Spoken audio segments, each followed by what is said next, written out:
able to walk about 4 or 5 blocks with me and let me talk about sites along Main Street, previous to statehood and early statehood, and you will remember later things about the Main Street. But to get back to the Thompson house, because he was affluent, he built homes for his children. And he built the Thompson house on the corner of a College and Choctaw, 300 South College, in 1882 for his son, Dr. Joseph M. Thompson, whom he had sent to the Cherokee Male Seminary, then to Indian University, which was here for a brief period from 1880 to 1885, not to be confused with the female seminary, because this was then moved to Muskogee and ultimately became Bacone College. And then he had sent his son, Johnson Thompson had sent his son to Missouri to graduate from medical school, and Dr.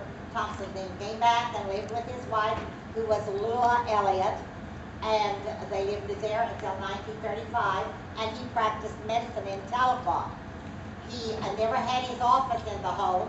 He had his office downtown in the 100 block of South Muskogee, over Brown's drugstore. William Brown had a drugstore about 100 to 110 South Muskogee. In that area, it's kind of hard to pinpoint those exact street addresses now because addresses change. And his office was upstairs, and he was in alliance or worked a colleague with Dr. John DeMint. So that's the story of the Thompson House's beginning. In 1935, he died. He was a veteran of World War I, and he died in the Veterans Hospital in Muskogee. His widow turned the loan on the house over to the loan company and went to Arizona with her children, because contrary to Johnson Thompson, the father, who was quite wealthy, the doctor back then never made any money. Now, I don't know how doctors are doing today. We won't ask Dr. Brixey. But Dr. Thompson's home was always mortgaged. It was mortgaged at the time of his death, and so it was rented by the loan company for a while. Then it became the first health center in Tahlequah. And many of you went there, or your parents went there, to get their shots. And in 1970, the new health center down on South College was built, and the home reverted to the county commissioners, and they were tearing their hair. What do we do with it? And the Fraternal Order of Police had it for a short while. Then the commissioners advertised that they would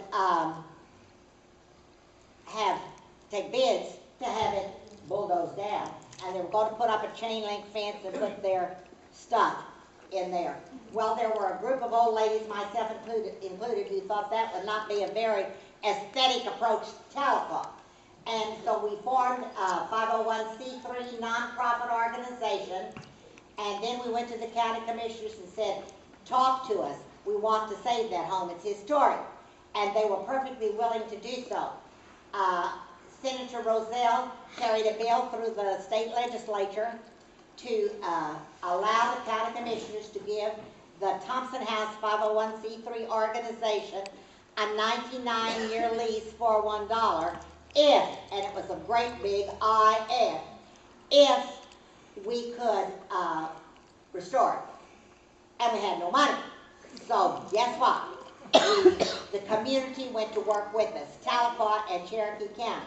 We had bean dinners and enough old dirty clothes sales, yard sales.